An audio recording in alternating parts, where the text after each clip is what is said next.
Okey, Assalamualaikum. Saya dah tu barang untuk unboxing ya. Water filter. Yang ni yang cushion yang letak atas meja punya. Ini untuk bubble wrap. Ini kita tengok bagi apa? Ada kain, putih, white tape, dua. Ini satu set dia, pair dengan valve dia. Dia ada bagi manual cara pemasangan. Dalamnya ada bubble wrap. Packaging bagus. Brand Media.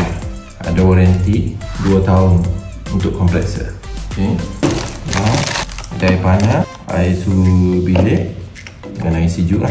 3 temperature. Sini ada safety lock. Dia tak keluar air. Jadi kita tekan sini dulu. Ini baru keluar air. Okey. Jadi yang ni hari ni saya unboxing je dulu. Locknya lapis dekat luar. Ni pula design cantik warna hitam. Nanti saya akan tunjukkan pula pemasangan dia nanti. Dia dah pasang, penggunaan dia okey ke tak, air panas dia apa semua lah. Okay. Untuk pembelian sila tekan back kuning ataupun link di bawah ataupun link di bio ya. Terima kasih.